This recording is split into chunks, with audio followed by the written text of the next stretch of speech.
ሰላም እጅጉን እየተወደዳችሁና እየተከበራችሁ የአሁን ስፖርት አድማጭ ተመልካቾቻችን እንደምን አደራችሁ። የዕለተ ቅዳሜ የጠዋት ስፖርታዊ መረጃዎችን ከአሁን ስፖርት አጠናቅረን ይዘን ቀርበናል። የዝውውር መረጃዎችን እንዲሁም ደግሞ የተለያዩ የክለብ መረጃዎችን እየዘንላችሁ ነው እየቀረብነው። ከእናንተ የሚጠበቀው ሰብስክራይብ በማድረግ የቤተሰባችን አባል እንዲሆኑ ነው የምንጋብዛችሁ። ላይክ በማድረግ ደግሞ እንድታበረታቱን እንጠይቃችኋለን።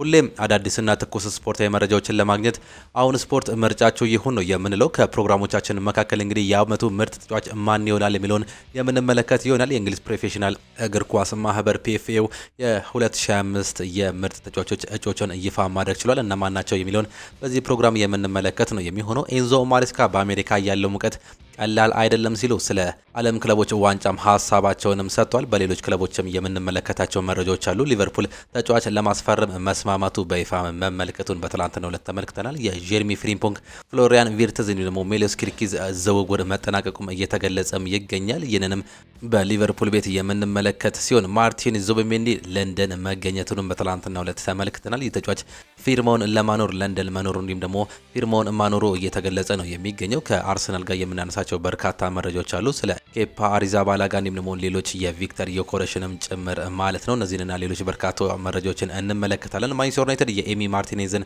ወኪል ተጫዋች ወደ ማንቸስተር ዩናይትድ ለማምጣት ከፍተኛ ጥረት እያደረጉ እንደሆነ መረጃዎች እየወጡም ይገኛሉ። ስለ አንቶኒም የምናነሳቸው ነገሮች ሲኖሩ እንዲሁ ኒኮ ዊሊያምስ እና ራሽፎርድን የሚመለከቱ መረጃዎችን እንመለከታለን። ጆናታን ዴቪድ ከኢላማቸው ውጪ መሆኑም እየተገለጸ ይገኛል በማንቸስተር ዩናይትድ በኩል። እነዚህንና ሌሎች በርካታ መረጃዎችን ከአሁን ስፖርት የምታገኙ ነው የሚሆነው። ከእናንተ የሚጠበቀው ሰብስክራይብ በማድረግ የቤተሰባችን አባል እንዲሆኑ እንጋብዛቸዋለን። ላይክ በማድረግ ደግሞ እንድታበረታቱ እንጠይቃቸዋለን።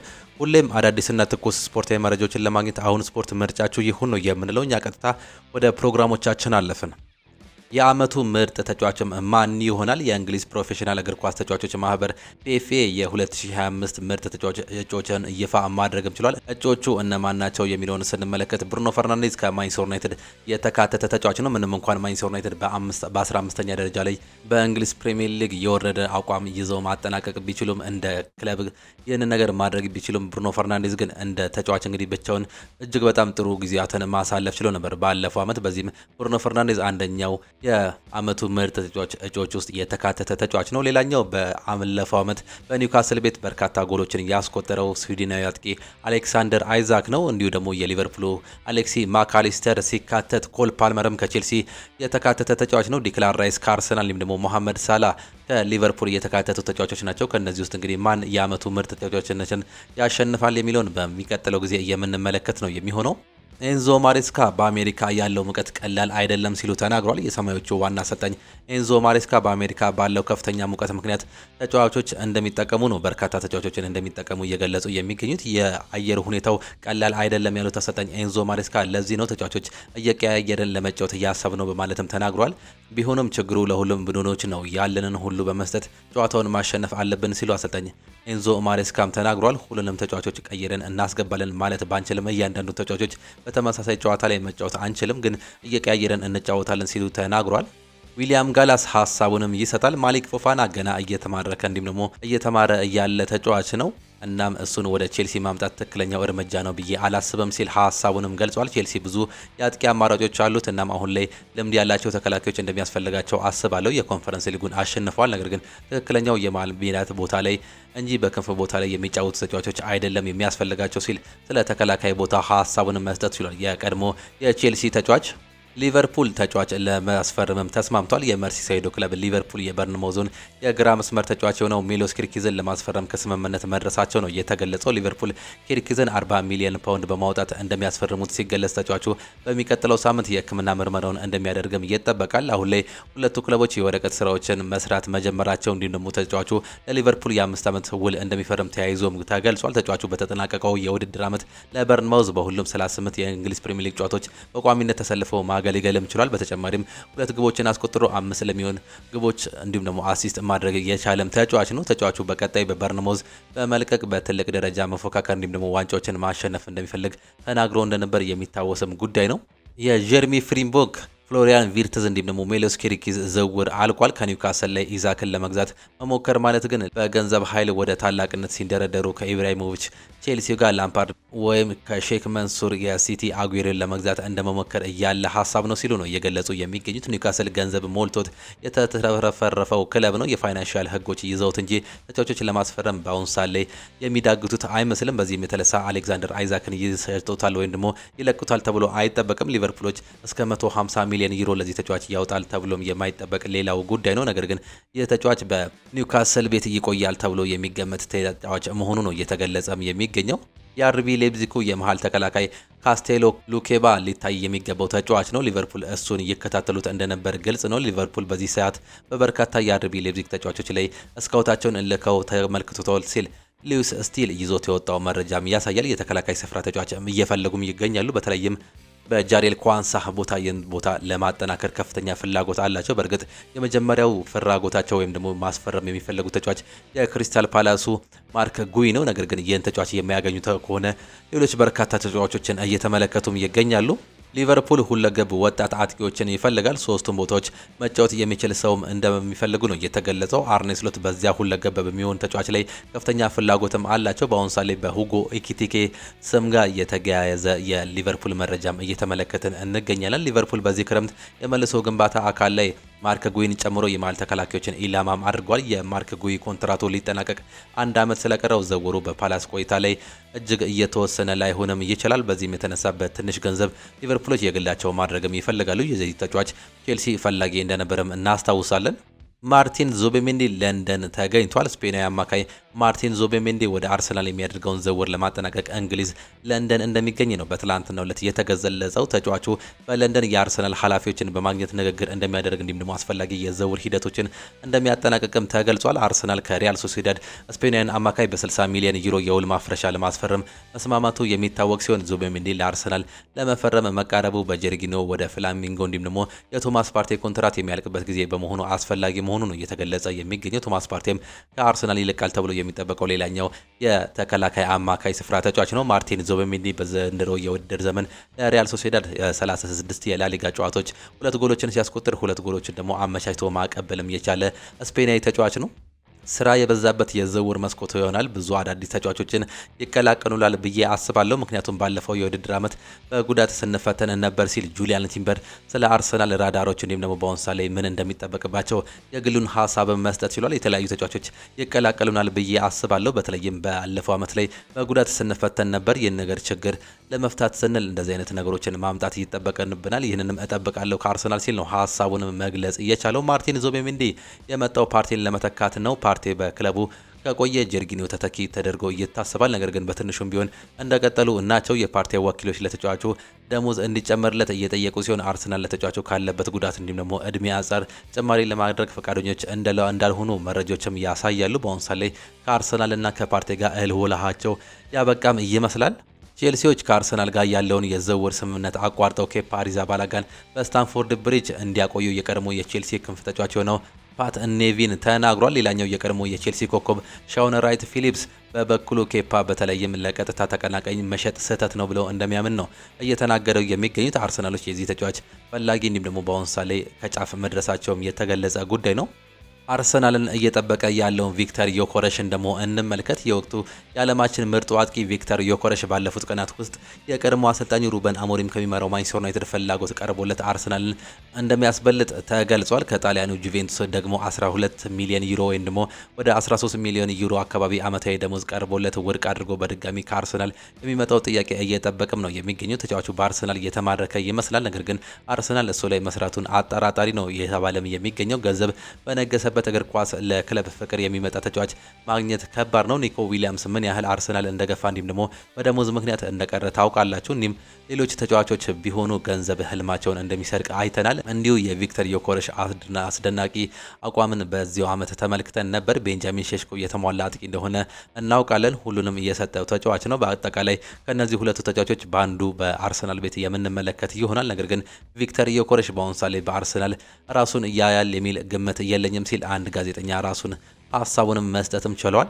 የኤሚሊያኖ ማርቲኔዝ ወኪል ተጫዋች ማንቸስተር ዩናይትድን እንዲቀላቀል የተቻለውን ሁሉ እያደረገ እንደሆነ ነው እየተገለጸ የሚገኘው። የ30 ዓመቱ ኤሚሊያኖ ማርቲኔዝ በአሁኑ ሳሌ በኦልድ ትራፎርድ ራሱን ማየትም ይፈልጋል። ለዚህም ሲባል እንግዲህ ራሱን ለማንቸስተር ዩናይትድ እንዲሁም ደግሞ ለሽያጭ ማቅረቡ ነው እየተመለከትን የምንገኘው። መጨረሻው መቼም ቢሆን ደግሞ የት ይሁን የማይታወቀው ይህ ተጫዋች በነፃ ወኪል እንግዲህ አስቶን ቪላ ጋር መለያየቱን ተመልክተን ነበር። ነገር ግን በአሁኑ ሰዓት ላይ ማንቸስተር ዩናይትዶች በተለይም አንድሬ ኦናና በክለቡ ይቆያል መባሉን ተከትሎ የተጫዋች ይመጣል አይመጣም እስካሁን ድረስ አጠራጣሪ ጉዳይ ነው። ነገር ግን ማንቸስተር ዩናይትዶች ሁለተኛ ሁነኛ ተጫዋች ይፈልጋሉ። በተለይም አልታይ ባይንደርን መሸጥ መፈለጋቸውን ተከትሎ በሱ ቦታ ላይ ሁለተኛ ሁነኛ እንዲሁም ደግሞ ወሳኝ በረኛ ቦታ ተተኪ አድርገው ፍላጎት እንደጨመረባቸው ነው እየተገለጸ የሚገኘው። ነገር ግን ይህ ተጫዋች በማንቸስተር ዩናይትድ ይመጣል አይመጣም የሚታወስም ጉዳይ ነው። ባርሴሎና የኒኮ ዊሊያምስን ዝውውር ማጠናቀቃቸውን ተከትሎ አሁን ላይ ሙሉ ትኩረታቸውን በማርከስ ራሽፎርድ ላይ አድርጓል። ብሉኖ ግራናዎቹ አሁንም የ27 ዓመቱን የመስመር አጥቂ ለማስኮብለል ፍላጎት መኖራቸውን ከስፔን የሚወጡ መረጃዎች እየተመለከትን እንገኛለን። ኒኮ ዊሊያምስ በአሁኑ ሰዓት ላይ የባርሴሎና ንብረት ሆኗል። በአሁኑ ሰዓት ላይ ባርሴሎናዎች ይህን ተጫዋች ያመጡታል። እስካሁን ድረስ ያልተመለሰ ጉዳይ ነው። በተለይም ባርሴሎና የፋይናንሻል ፌር ፕሌይ እጅግ በጣም ማነቆ ሆኖበታል። የ27 ዓመቱን የእንግሊዛዊ አጥቂ የግላቸው ያደርጋሉ። በሚቀጥለው እንመለከታቸዋለን። ጆናታን ዴቪድ ከኢላማ ውጪ መሆኑ ነው የተገለጸው። ማንቸስተር ዩናይትድ ጆናታን ዴቪድን ከአጥቂ ኢላማዎች ዝርዝር ውጪ አድርጎታል። ምንም እንኳን ማንቸስተር ዩናይትድ ተጫዋቹን ለማስፈረም ፍላጎት አሳይቷል ቢባልም ተጫዋቹ አሰልጣኝ ሩበን አሞሪም ከዚህ በፊት መስመር ተጫውተው የሚያስፈልጓቸውን ጥንካሬዎች የሚያሟላ መሆኑ ታምኖበት ነበር። ይህም ተከትሎ የሊሉ አጥቂ ከዚህ በኋላ በማንቸስተር ዩናይትድ የፊት መስመር ተጫዋች ራዳር ውስጥ እንዳልሆነ ነው እየተገለጸ የሚገኘው። የኮር ስፖርት ዘገባው ምንጭ ይህንንም ይዞት መውጣትም ችሏል። አሰልጣኝ ሩበን አሞሪም ዝውውሮች እንዲፋጠኑም ይፈልጋል። አሰልጣኝ ሩበን አሞሪም ከ4 ሳምንታት በኋላ ከሚደረገው የቅድመ ውድድር ዝግጅት ጉዞ በፊት አዲስ ፈራሚዎች ማንቸስተር ዩናይትድን እንዲቀላቀሉም ይፈልጋል። አሰልጣኝ ሩበን አሞሪም የአቋም መለኪያ ጨዋታዎችን አዳዲስ ተጫዋቾች ሙሉ በሙሉ ከቡድኑ ጋር እንዲዋሃዱ ደግሞ ከቡድኑ አሰራር ጋር እንዲላመዱ ምቹ ሁኔታ አድርጎ ይመለከተዋል ሲል ሚረር ይዞት የወጣው መረጃም ያሳያል። በአሁኑ ሳሌ አንድ ተጫዋች ማስፈረም ችሏል። ይህም ብራዚሊያው ማቲያስ ኩኛ ነው። ከዚህም በተለየ እንግዲህ እነ ብሪያን ምቤሞን የግላቸው ለማድረግ ብዙ ጥረትም እያደረጉም ይገኛሉ። እነዚህ ተጫዋቾች የግላቸው በማድረግ እንዲሁም ደግሞ ሌሎች ተጫዋቾችን በማካተት እንግዲህ ፕሪሲዝንን መጀመር እንደሚፈልጉ አሰልጣኝ ሩበን አሞሪም ግልጽ አድርገውላቸዋል ነው እየተባለ የሚገኘው። ማንቸስተር ዩናይትዶች ይህንን ተጫዋች የግላቸው ለማድረግ እንግዲህ ካሁኑም ጥረታቸውን ከፍ ማድረግም ችሏል። አንቶኒ በዚህ ክረምት የዝውውር መስኮት ሌላ ክለብ ለመቀላቀል በሚል በማንቸስተር ዩናይትድ ቤት ሲከፈለው የነበረውን ደግሞ 30% የሚሆነውን መጠን ለመቀነስ ፈቃደኛ መሆኑን ለማንቸስተር ዩናይትድ ቅርብ የሆነው ጋዜጠኛ ሳሙኤል ሉሄርስት አስነብቧል። ማንቸስተር ዩናይትድ ለብራዚሊያው አጥቂ ዝውውር ያወጣው የመጨረሻ ዋጋ ተመን 32.5 ሚሊዮን ፓውንድ እንደሆነ ነው እየተገለጸ የሚገኘው። በ80 ሚሊዮን ዩሮ የመጣው የተጫዋች ማንቸስተር ዩናይትድ በአሁኑ ሰዓት ላይ 32.5 ሚሊዮን ፓውንድ ብቻ እየጠየቀበትም ይገኛል። ዩቬንቱስ ጀደን ሳንቾን ከማንቸስተር ዩናይትድ ለማስፈረም ድርድሮች ማድረጉ ነው በአሁኑ ሰዓት ላይ ሌላኛው መረጃ የሚያመላክተን። አሮጊቶቹ ባለፈው ክረምት እንግሊዛዊውን የመስመር አጥቂ ለማስፈረም ሞክረው ካልተሳካላቸው በኋላ አሁን ላይ በተጠናከረ መልኩ ዳግም ጥረት መጀመራቸውን ዲማርዚዮ ይዞት የወጣው መረጃም ያሳያል። ሳሙኤል ሉሄርስትም እንደተናገረው ከሆነ ጄደን ሳንቾ ወደ ጣሊያን ሴሪ ለመዘዋወር ሙሉ ፈቃደኝነቱን አሳይቷል ሲል ከማንቸስተር ዩናይትድ ቅርብ የሆነው ጋዜጠኛም ተናግሯል። አዎንታዊ ንግግሮች ከቭላሆቪች ጋርም ተናግረዋል። በዚህም የተነሳ አሮጊቶቹ ለሳንቾ ጥያቄ ማቅረብ መፈለጋቸው ነው መረጃዎች እየወጡ የሚገኙት። ምናልባት በዚህ ዝውውር ውስጥ የጁቬንቱሱ የፊት መስመር ተጫዋች የሆነው ዱሳን ፍላሆቪች ጋር ተያይዞ ከተጫዋቹ ወኪሎች ጋር አዎንታዊ እንዲሁም ደግሞ ገንቢ ውይይቶችም ተደርጓል። ይህም ለቪክተር ዮከሬስ ተፎካካሪ ወይም ደግሞ እንደሌላ ተጨማሪ አማራጭም ይሆናል ተብሎ ይጠበቃል። በሌላ በኩል እንደ ማንቸስተር ዩናይትድ ሁሉ በሲዝኑ መጥፎ ጊዜ የተገኙት አሮጊቶቹ ጄደን ሳንቾን ለማስፈረም እንቅስቃሴዎችን ጀምረዋል። እናም ባለፉት ጥቂት ሰዓታት ውስጥ ከማንቸስተር ዩናይትድ ጋር ንግግርም ማድረግም ችለው ነበር። በተጨማሪም አንዳንድ የመረጃ ምንጮች ዘገባ ከሆነ ጁቬንቱስ የ25 ሚሊዮን ዩሮ የዝውውር ጥያቄ ያቀረበ ሲሆን የፕሮፖዛልን በአዎንታዊ መልኩ የሚያስተናግዱት ሊሆን እንደሚችል የተዘገበም ጉዳይ ነው። በተጨማሪም ናፖሊ ከተጫዋቹ ጋር ቀጥተኛ ግንኙነት በማድረጉ እንዲሁም ተጫዋቹን ወደ ናፖሊ በማስመዝገብ ምክንያት አሮጊቶቹ ተጫዋቹን ማሳመን እንዳለበትም አመላክቷል። ዘገባውን ዲማርዚዮ እንዲሁም ደግሞ ሜን አንድ ላይ ያጠናክሩት ነው። አይደን ሄቨን በማንቸስተር ዩናይትድ እንዲቀላቀል ወሳኙን ሚና እየተጫወተው በሚገባ ያሳመነው ጄሰን ዊልኮክስ እንደነበር ነው ዘ አትሌቲክስ ይዞት የወጣው መረጃ የሚያሳየው። ተጫዋቹ ከማንቸስተር ዩናይትድ የአጨዋወት ስልት ጋር እንዴት እንደሚጣጣም በግልጽ ማስረዳቱን ደግሞ ከሌሎች ተቀናቃኝ ክለቦች ወይም ደግሞ ከሌሎች ክለቦች ጋር ቀድሞ ውሉን በፍጥነት ማቋረጡ እጅግ በጣም አስገራሚ ነው ሲል ነው እየገለጸ የሚገኘው። አይደን ሄቨንን በማስፈረም ሂደት ወኪሎች ጥሩ ጊዜን ማሳለፍ ችሎ ነበር። በተለይም በአሁኑ ሰዓት ላይ እየጠቀስንላቸው የሚገኘው ጄሰን ዊልኮክስ በማንቸስተር ዩናይትድ ቤት ይህ ተጫዋች እንዲገኝ ከፍተኛውን ሚና ማሳረፍም ችሏል። ትላንትና በወጡ መረጃዎቻችን መሰረት እንደሰማነው ከሆነ እንግዲህ ማትሎ ይዞት የወጣው መረጃ አንድ አለ። አርሰናል ኖኒ ማዱኬን እየተከታተሉ ካሉ ክለቦች መካከል አንዱ ነው ይለናል። ይህንን መረጃ እንግዲህ ከቼልሲ ያገኘሁት ባለው መረጃ መሰረት ኖኒ ማዱኬ በአሁኑ ሰዓት ላይ በቼልሲ ቤት ጥሩ እንቅስቃሴን እያደረገ ቢገኝም በተለያዩ ጊዜዎች እየዋዠቀ የሚገኘው ይህ አቋሙን እንግዲህ መመለስ አልቻለም። በዚህም የተነሳ ምናልባት ከቼልሲ ጋር ይለያያል የሚሉ በርካታ መረጃዎችንም ከዚህ በፊት በተለይም በጥሩ ሰምተንም ነበር። አርሰናል በአሁኑ ሰዓት ላይ ይህንን ተጫዋች እንግዲህ የቡካዮ ሳካ ተቀናቃኝ ለማድረግ እንዲሁም ደግሞ የቲሙ አንዱ አካል ለማድረግ ፍላጎት እንዳለው ማትሎ መረጃ ይዤ ወጥቻለሁ ሲል ተናግሯል። ጋዜጠኛ አሌክስ ክሩክ ይናገራል። ከ24 ሰዓታት በፊት ቪክተር ዮከረስ አርሰናልን እንደሚቀላቀል ለጓደኞቹ እንዲሁም ደግሞ ለቤተሰቦቹ እንደተናገረ የሚጠቁም መልእክት ደርሶኛል ሲል ነው በግሉ ይዞት መውጣት እየቻለው። ቪክተር ዮከረስ በአሁኑ ሰዓት ላይ 13 ሚሊዮን ዩሮ በአንድ ዓመት የሚያገኘውን የጁቬንቱስ አዲስ ጥያቄ ውድቅ እንዳደረገ ነው እየተመለከትን የምንገኘው። ዋና ሰዓት በአሁኑ ሰዓት ላይ የሚመጫወት የሚፈልገው ወደ አውሮፓ ቻምፒየንስ ሊግ እንዲሁም ደግሞ በእንግሊዝ ፕሪሚየር ሊግ መገኘትም ይፈልጋል። ለዚህም ሲል አርሰናል ምርጫው ማድረጉ መረጃዎች በሰፊው እየተመለከቱም ይገኛሉ። አሌክስ ክሩክም ይህንን የሚያጠናክር መረጃ ነው ይዞት መውጣት እየቻለው። አርሰናል የማርቲን ዙቢሜንዲን ውል ከሪያል ሶሲዳድ ጋር በደረሰበት ስምምነት መሰረት ከ60 ሚሊዮን ዩሮ በላይ የውል ማፍረሻውን ይከፍላል። ክፍያው ትንሽ ከፍ ያለ ይሆናል። ነገር ግን ክለቦቹ ግንኙነት ስላላቸው ይህን አከፋፈል ያመቻችቷል። ሂድ ዊጎ ሲል አረጋግጧል። ፋብሪዚዮ ሮማኖ በአሁኑ ሰዓት ላይ የመጨረሻ ነገሩን በዚህ ሰዓት ላይ ይጠርሳል። በዚህ ምናልባት በሚቀጥለው ሳምንት በለንደን በመገኘት ከአርሰናል ጋር የመጀመሪያ ልምምዱ እንዲሁም ደግሞ ፊርማውን እያኖራል ሲል ነው ሂድ ዊጎ በማለት ፋብሪዚዮ ሮማኖ እያረጋገጠው። አንድሬ ኦናና ማንቸስተር ዩናይትድን የሚለቅ ከሆነ ብዙ አማራጮች ቢኖሩም ዲያጎ ኮስታ ከጥር ወር ጀምሮ የሩበን አሞሪም ተወዳጅ ተጫዋች ነው ሲል ነው ፖርቶ እንዲሁም ደግሞ ከፖርቹጋል የወጡ መረጃዎች የሚያሳዩት። አንድሬ ኦናና በአሁኑ ሰዓት ላይ ይቆይ ይኖር እስካሁን ድረስ ያልታወቀ ጉዳይ ነው። የተጫዋች እንግዲህ ይቆያል ተብሎ መረጃዎች በሰፊው እየተመለከትን እንገኛለን። ግን ትላንትና ምሽት በወጡ መረጃዎች መሰረት ኤሚሊያኖ ማርቲኔዝ ጭምር ከማንቸስተር ዩናይትድ ጋር የመጀመሪያ ድርድር ማድረጉ ነው እየተገለጸ የሚገኘው። ይህም ምናልባት አንድሬ ኦናናን ሊያስወጣው ይችላል። ነገር ግን እስከ ጥር የሚቆዩ ከሆነ ዲያጎ ኮስታን ሊመለከቱት እንደሚችሉ አሰልጣኝ ሩበን አሞሪም እየተነገረም ነው የሚገኘው። ማኑኤል ኡጋርቴ በሩበን አሞሪም ስር ወጥ እንዲሁም ደግሞ ጥሩ አማካኝ እንደሚሆን የዩናይትድ ሰዎች ትልቅ እምነት እንዳላቸው ቤን ጃኮብስ ዘግቧል። ማኑኤል ኡጋርቴ በአሰልጣኝ ኤሪክ ቴናግ መልማይነት ነበር ወደ ማንቸስተር ዩናይትድ ካሪንግተን መድረስ የቻለው። ነገር ግን በአሁኑ ሰዓት ላይ በቀድሞ አሰልጣኝ ሩበን አሞሪም ስር እየሰራም ይገኛል። በተለይም አሰልጣኝ ሩበን አሞሪም በመጀመሪያዎቹ ሳምንታት እጅግ በጣም ጥሩ አቋምን ማሳየት ችሎ ነበር። ነገር ግን ከጉዳት በኋላ መመለስ እጅግ በጣም ከብዶት ተመልክተናል። በተለይም በካርሎስ ካሲሜሮ ቦታውን እንደተነጠቀ ነው እየተመለከተን የምንገኘው። ነገር ግን በ2025/26 ራሱን በትልቁ የሚያሳይ የማንቸስተር ዩናይትድ ተጫዋች ይሆናል ተብሎ እንደሚጠበቅ ቤን ጃኮብስ በሰፊው አመላክቷል። በተጠናቀቀው የውድድር ዓመት አማድ ከሚሰለፍበት ቦታ አንጻር በሚጫወተው የሚያስመዘግበው ግብ ወይም ደግሞ አሲስተንት ስንመለከት ከተጠባባቂ ወንበር ተነስቶ ሲጫወት 0.2% ነው እንግዲህ ጎል የማግባት ወይም ደግሞ አሲስት የማድረግ ንጻሬው። 10 ቁጥር ቦታ ላይ ሲጫወት ደግሞ 0.20% ብቻ ነው ይህንን ማድረግ የሚችለው። የቀኝ ክንፍ አጥቂ ቦታ ላይ ደግሞ ሲጫወት 0.55% ጎል ወይም ደግሞ አሲስት የማድረግ አቅም ያለው ተጫዋች ሲሆን በአሁኑ ሰዓት ላይ የቀኝ መስመር ተመላላሽ ወይም ደግሞ ራይት ዊንግ ባክ ቦታ ላይ ሲጫወት 1.16% አሲስት ወይም ደግሞ ጎል ማስቆጠርም ይችላል። በዚህ ቦታ ላይ በተጫወተባቸው ጨዋታዎች ላይ እንግዲህ ከአንድ ጎል በላይ ወይም ደግሞ አሲስት ማድረግ የቻለ ተጫዋች እንደሆነ ነው እየተመለከትን የምንገኘው። ይህንንም ተከትሎ ይመስላል አሰልጣኝ ሩበን አሞሪም በዛ ቦታ ላይ ይህንን ተጫዋች እንግዲህ ቤስ 11 ውስጥ ይገባል ተብሎ በሚጠበቅበት ቦታ ላይ ይህን ራሱን እንደሚያሳድጉት እየተጠበቀ የሚገኘው። በሌፍት ባክ ላይ ማን ይሰለፋል እስካሁን ያልተለየ ጉዳይ ሲሆን በተለይም በፓትሪክ ዶርጉ በአሁኑ ሰዓት ላይ መተማመን ከባድ ሊሆን እንደሚችል ባለፈው የውድድር ዘመን መመልከት ችለናል። በዛ ቦታ ላይ ምናልባት ዲያጎ ሊዮን ይሰለፋል አይሰለፍም፣ አዲሱ የማንቸስተር ዩናይትድ የሚቀላቀለው ተጫዋች እዛ ቦታ ላይ ራሱን እያሳያል አይታወቅም። ነገር ግን እስካሁን ባሉ መረጃዎች መሰረት እንግዲህ የቀኝ መስመሩን የተጫዋች ይዟል ተብሎም ይጠበቃል አማድ ዲያሎ። አሰልጣኝ ሩበን አሞሪም ኔዘርላንዳዊ አጥቂ ጆሹዋ ዚርክዜን በክለቡ ለማቆየት ፍላጎት አላቸው። ለዚህም እንደ ምክንያት የተጠቀሰው ተጫዋቹ በተለያዩ ቦታዎች ላይ የመጫወት አቅም ስላለው ነው ተብሏል። በማንቸስተር ዩናይትድ ያሉ ሰዎችም ተጫዋቹ በሚቀጥለው የውድድር ዓመት የብዙ እንደሚሻሻል እምነት እንዳላቸው ነው እየተገለጸ የሚገኘው። ቤን ጃኮብስ ይህንን መረጃ ይዞት መውጣትም ችሏል። የእንግሊዝ ታላላቅ ክለቦች የጀርመኑ ክለብ ኢንትራንክ ፍራንክፈርት ለአጥቂው ሁጎ ኢኪቲኬ ዝውውር ከ80 እስከ 90 ሚሊዮን ዩሮ እንደሚቀበል ያምናሉ ነው እየተባለም የሚገኘው። ፋብሪዚዮ ሮማኖ ይህንን መረጃ ይዞት መውጣት ችሏል። በአሁኑ ሰዓት ላይ ሊቨርፑል፣ ቼልሲ እና ማንቸስተር ዩናይትድ የዚህ ተጫዋች ፈላጊ ናቸው። በተለይም ማንቸስተር ዩናይትድ ጠበቅ አድርጎ የያዘው ሲሆን መጀመሪያ ጥያቄም ለማቅረብ እንደተዘጋጀ መረጃዎችም ያሳያሉ።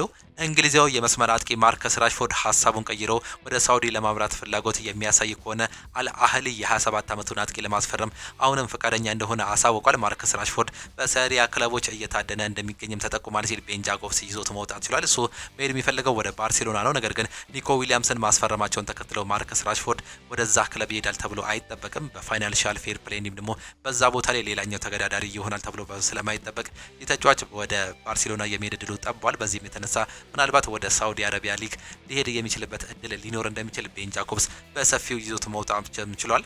በዚህ ያለኝን ጊዜ እየወደድኩት ነው። ሁሉም ነገር ከባድ ነበር፣ ሆኖም የቡድን አጋሮቼ በጣም ረድተውኛል ሲል ተናግሯል። በሚቀጥለው የውድድር ዓመት አሪፍ አቋም ለማሳየት ከአሁኑ ጠንክሬ በመስራት ላይ እገኛለሁ። የማደርገውን ነገር ሁሉ በሙሉ በተጠናከረ መልኩ ማስቀጠል ይኖርብኛል ሲል ከአርሰናል የፈረመው አይደን ሄቨን ሀሳቡንም መስጠት ችሏል።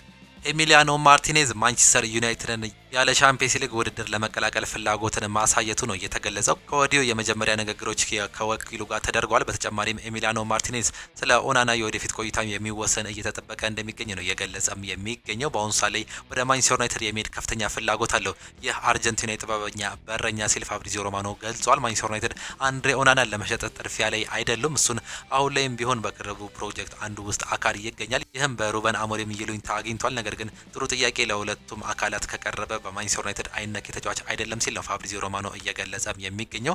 አስቶን ቪላ ኒኮላ ጃክሰንን ከቼልሲ በማስፈረም ኡናይ ኤምሬ ጋር ዳግም ለመገናኘት ንግግር ለመጀመር ተዘጋጅተዋል ሲል ጊቭ ሚ ስፖርት በሰፊው ይዞት የወጣው መረጃም ያሳያል።